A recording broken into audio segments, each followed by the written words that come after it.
Hello learners, welcome to today's lecture on positive psychology. This is the first lecture in the series on the subject positive psychology, which is now an emerging field in the global area and a much sought after subject and a very well explored subject amongst young scientists. So first of all, let us begin our discussion with what Robert F. Kennedy said in the year 1968 in the University of Kansas. Kennedy said, "The gross national product does not allow for the health of our children, their education, or the joy of their play. It does not include the beauty of our poetry or the strength of our marriages, the intelligence of our public debate, or the integrity of our public officials.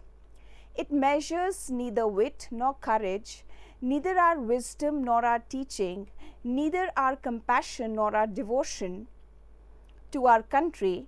It measures everything, in short, except that which makes life worthwhile."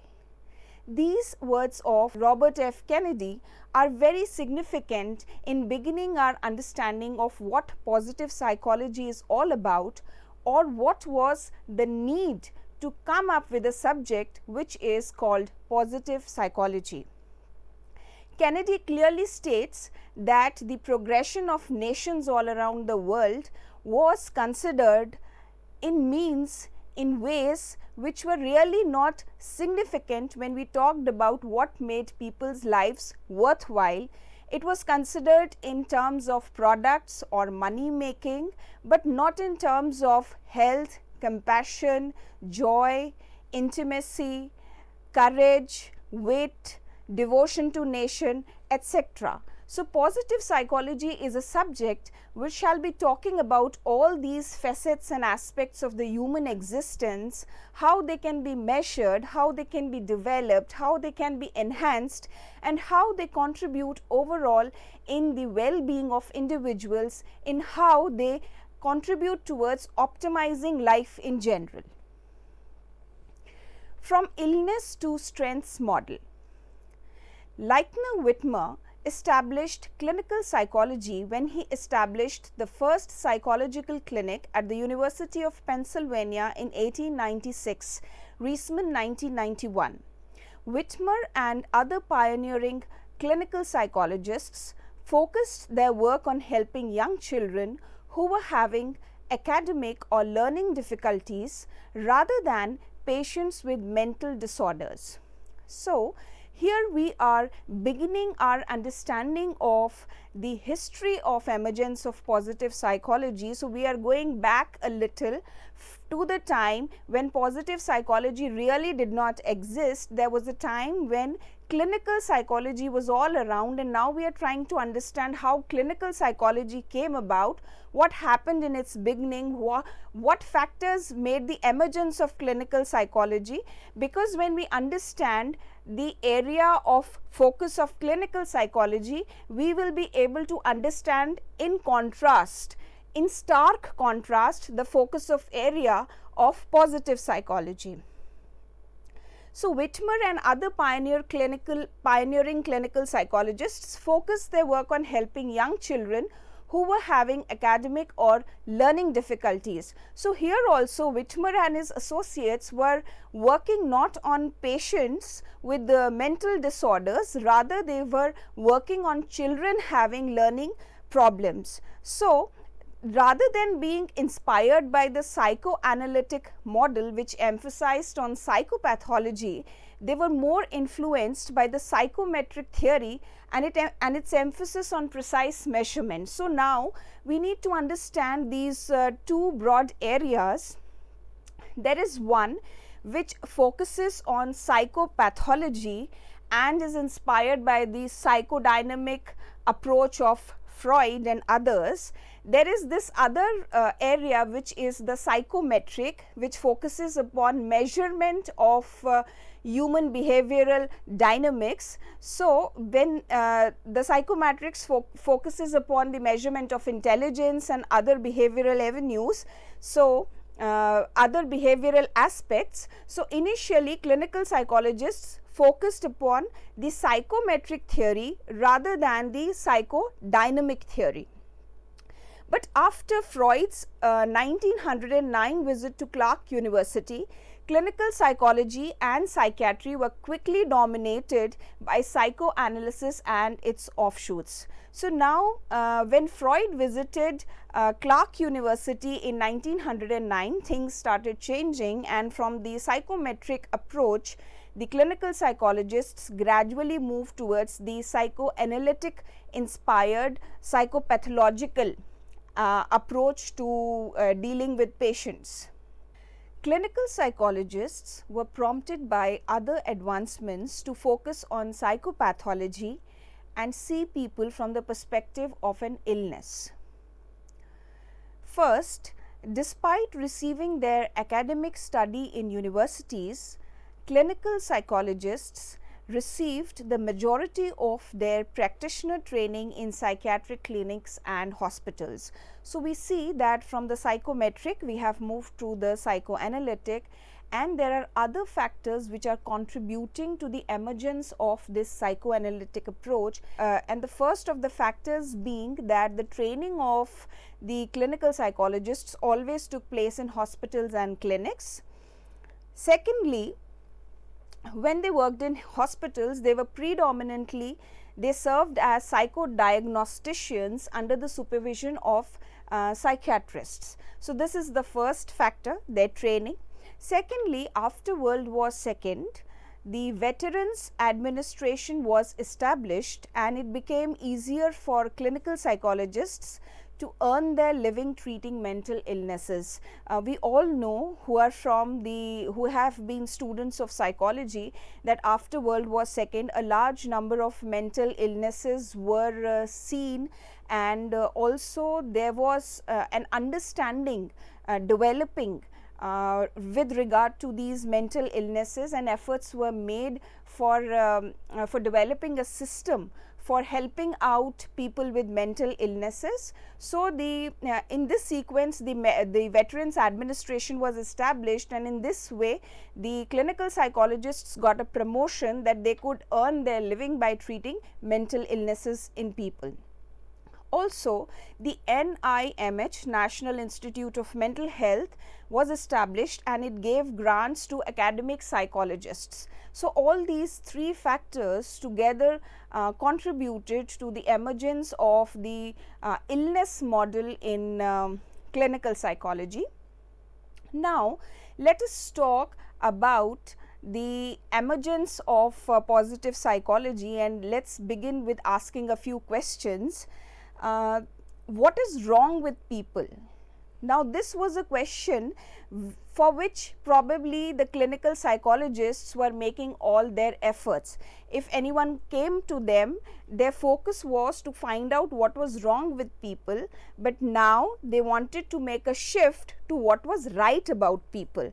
So, we were moving from the times of darkness to times of light. Given the various ways in which people might be flawed, this query generated a flood of new information about the dark side of humanity. However, with the progression of the 21st century, another popular query, what is right about people, started holding attention of researchers. This inquiry lies at the heart of the subject matter of positive psychology. This science strives to identify people's assets and thereby encourage their better functioning.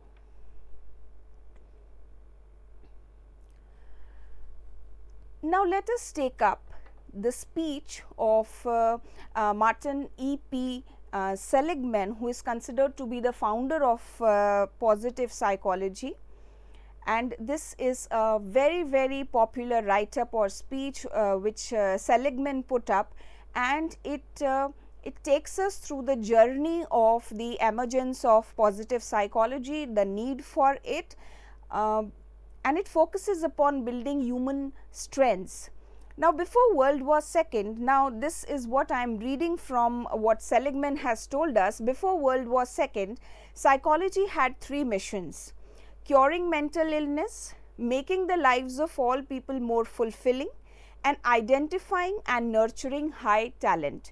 So, the three missions before World War II were curing mental illness, making the lives of people more fulfilling, and identifying and nurturing high talent.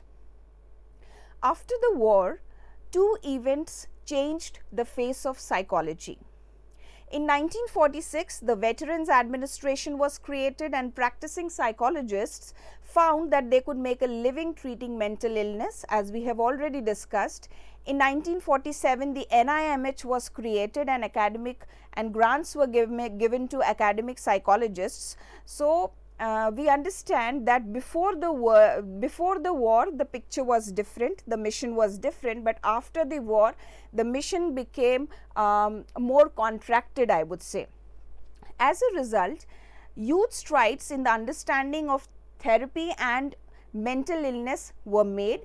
At least 10 disorders which were previously intractable have yielded up their secrets and now be cured or considered or can be considerably relieved.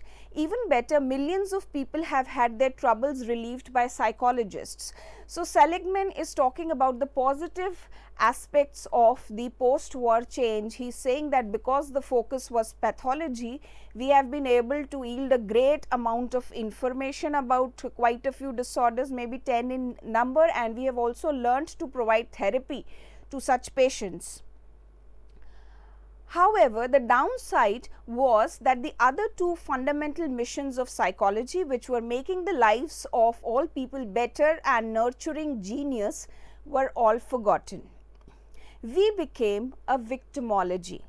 Now, this is a very important and interesting term, a very significant term which Seligman has used in his write-up in speech. He says that we became a science of victimology. We are trying to find the problem about the victim, about the person who is suffering.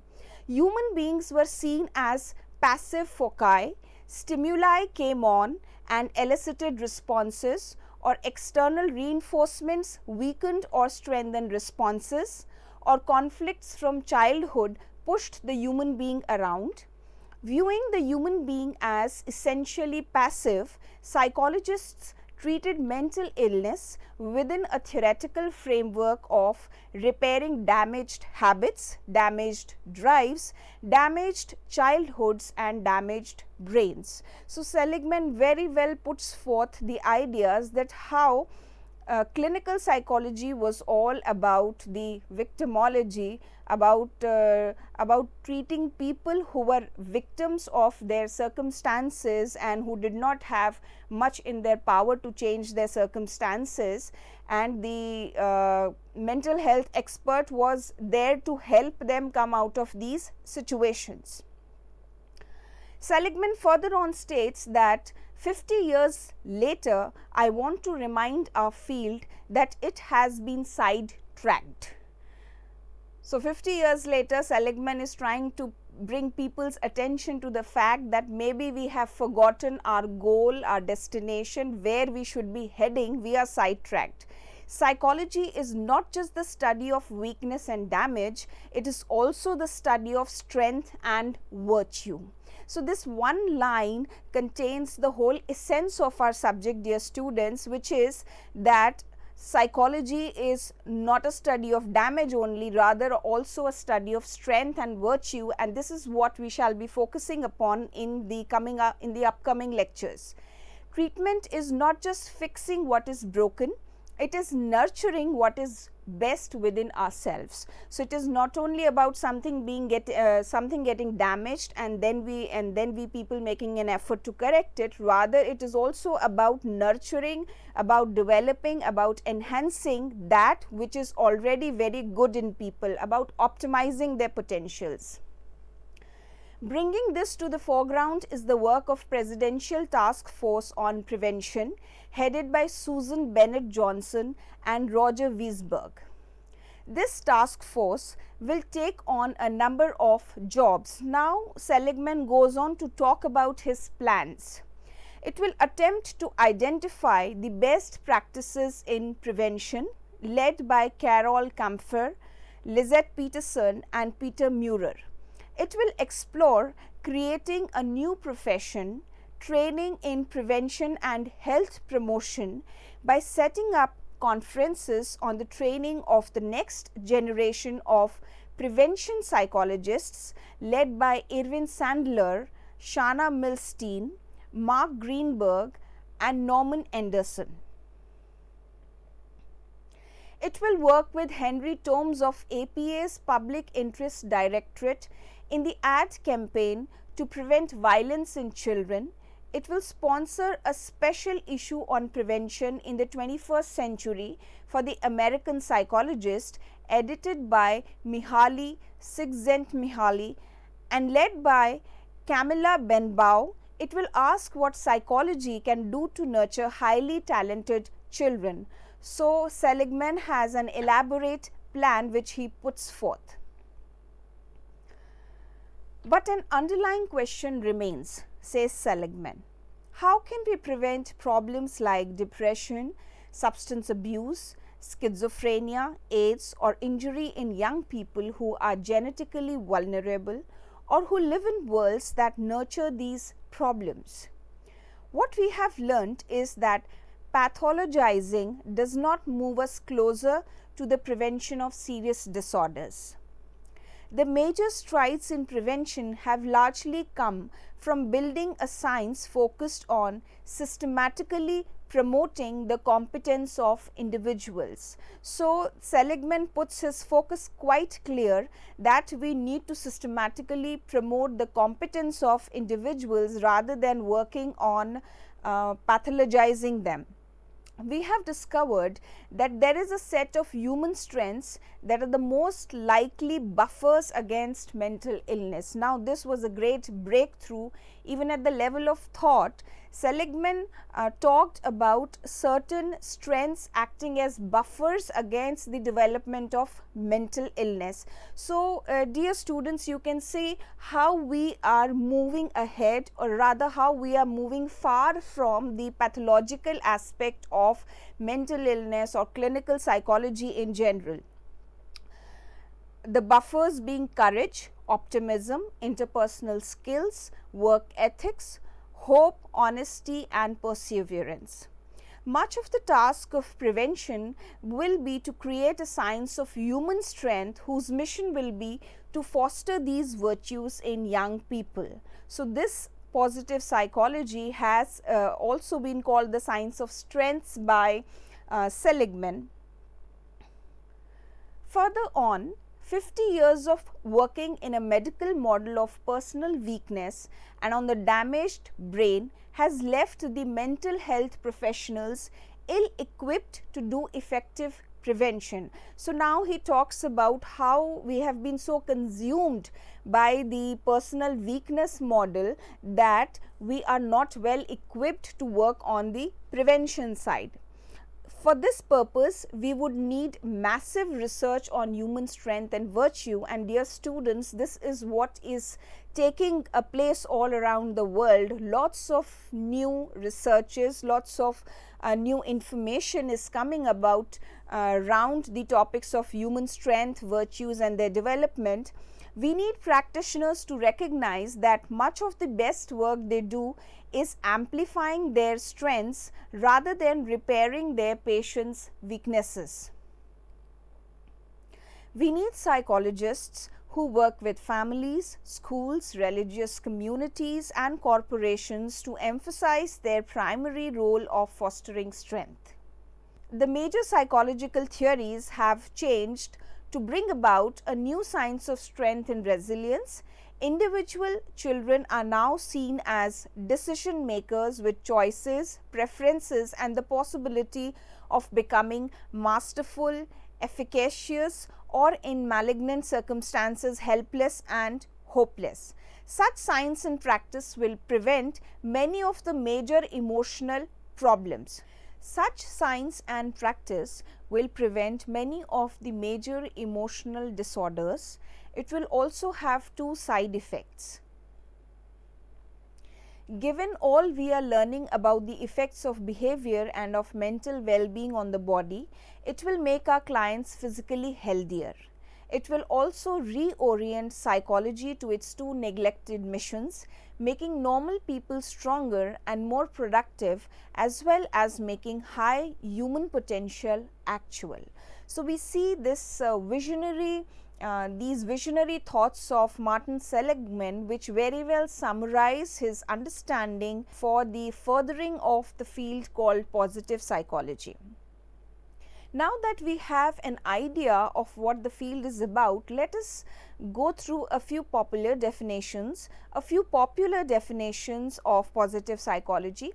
According to Martin Seligman and Mihaly Csikszentmihalyi, they define positive psychology as the scientific study of positive human functioning and flourishing on multiple levels that include biological, personal, relational, institutional, cultural and global dimensions of life. So, you see, this is such a wide definition, and it just reminds me of what Kennedy said about the various facets of life, and this definition by Seligman and Mihaly states the same things in a more crisp manner, and they are talking about positive human functioning, flourishing on so many levels like biological, personal, etc. So, we shall be understanding each of these terms in great detail in the coming lectures. Sheldon and King 2001 define positive psychology as nothing more than the scientific study of ordinary human strengths and virtues. So, Sheldon and King simplify it, very well simplify it for us, bringing the subject to strengths and virtues. Gable and Head 2005 define positive psychology as the study of the conditions and processes that contribute to the flourishing or optimal functioning of people, groups and institutions. So, there are a few terms that shall be coming quite often in our study of positive psychology, which are flourishing and optimal functioning and well-being. According to the American Psychological Association, APA, that is, positive psychology is a field of psychological theory and research that focuses on psychological states like contentment and joy, individual traits or character strengths like intimacy, integrity, altruism, wisdom, etc., and social institutions that enhance subjective well-being and make life most worth living. So, APA focuses upon psychological states, character strengths and social institutions. The most widely accepted definition, which is by Peterson 2008, it states that positive psychology is the scientific study of what makes life most worth living. So, the words of Kennedy again summarized or compressed into a single line, that is the scientific study of what makes life most worth living. To summarize, positive psychology is a scientific method for examining human thoughts, feelings and behavior. It emphasizes strengths over weaknesses, builds on life's positive aspects rather than repair its negative ones, and aims to make average people's lives greater as opposed to just getting those who are struggling to normal. So, this again this summary is very significant, that how we have a shift from making those struggling to be normal. We are more focused on making the average people's lives great or optimal. Although positive psychology as a formal field has only been around since 2000, the ideas that underlie it have been the focus of scientific research since at least the 1980s and have been part of religious and philosophical thought for thousands of years. So, we are now connecting the ideas of positive psychology to religion and philosophical thought, and scientists state that positive psychology in the form of its ideas has been there even before it got established as a field. Both psychodynamic and humanistic therapeutic philosophies have had an impact on it. Researchers in the field of psychology had been concentrating on subjects that would now be covered under this new designation prior to the usage of the phrase positive psychology. At least as early as 1954 saw the publication of Maslow's first edition of Motivation and Personality, which included a closing chapter with the title Towards a Positive Psychology.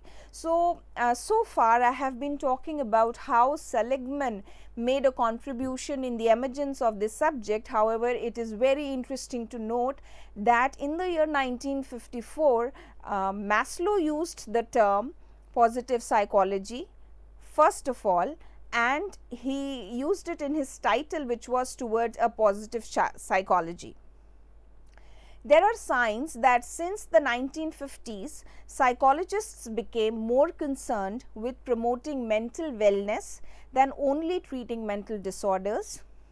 Since its inception, psychology had approached the human experience using the disease model, primarily researching and detecting an individual's dysfunction. When Martin Seligman decided to make positive psychology the focus of his term as president of the American Psychological Association in 1998, it became a significant area of research within the discipline of psychology. So, though Maslow was the first one to use the term, it is when Martin Seligman in 1998 became the president of APA that he made huge strides in this field. Seligman expanded on Maslow's remarks in the first phrase of his book, Authentic Happiness, and in that he states that for the last half century, psychology has been consumed with a single topic only, which is mental illness. He asked psychologists to carry on psychology's historical aims of developing talent and enhancing daily living. Abraham Maslow, Carl Rogers, Erich Fromm, these are, and among other human psychologists, created theories and methods related to human pleasure and flourishing. Further, the tripartite model of subjective well-being proposed by Diener in 1984 stated that there were three distinct but frequently related components of well-being: frequent positive affect, infrequent negative affect, and cognitive evaluations such as life satisfaction. So, this was a very significant contribution of Diener, which came about much before the emergence of the field of positive psychology, and this component is now a very significant part of positive psychology, because here they talk about well-being, which is the core focus of our subject, positive psychology. According to this concept, subjective well-being was influenced by cognitive, emotional, and environmental aspects. Subjective well-being was based on the idea that how each person thinks and feels about his or her life, whether it is important, significant, or not. The six-factor model of psychological well-being by Carol Riff was first published in 1989, again a major significant contribution much before the establishment of positive psychology, and he updated research on its components, which was released in 1995.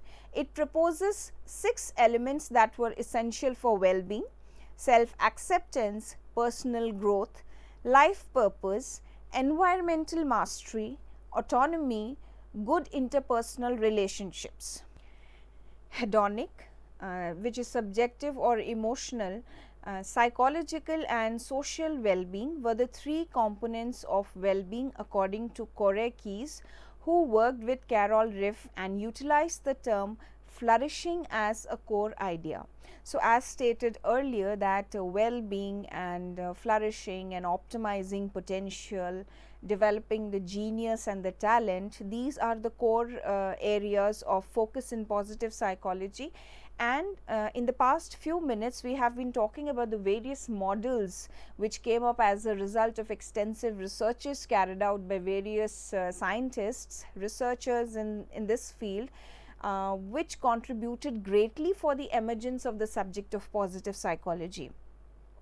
While psychological and social well-being, also known as eudaimonic well-being, was more concerned with the skills, capacities and optimal functioning, hedonic well-being was more focused on emotional concepts of well-being. So, here we are talking about two types of well-being, which are the eudaimonic and the hedonic, and while eudaimonic was more concerned with the skills, capacities and optimal functioning, hedonic was more focused on emotional components of well-being.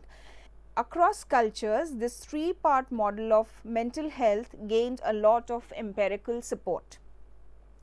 So, this brings us to the end of our today's lecture, and I think we have had a great beginning today in understanding the concept of positive psychology, beginning with what Robert F. Kennedy had to say at the University of Kansas, and followed by the emergence of clinical psychology as a field, how Littner Whitmer established it, and the focus was psychometric, and then it shifted to psychodynamic or pathological, and then there was a great advancement in the psychopathological approach post the World War II. And then again Martin Seligman comes up around the year 2000, when in 1998 he becomes the president of the APA. He brings the attention of the whole world to what the actual purpose and mission of psychology as a subject is, which is preventing mental illness and enhancing talent and genius, about optimizing the lives of average people and not just focusing upon the treatment of mental illness. So, these are the areas we went through, and then we had a good discussion about the various models proposed by Corey and Diener, which ultimately led to the emergence of the subject, and also the contribution of Maslow in the terms that he was the first one to use the term positive psychology. So, I hope today's lecture was of good learning for you. We shall be meeting in the coming lectures. Thank you for patient listening.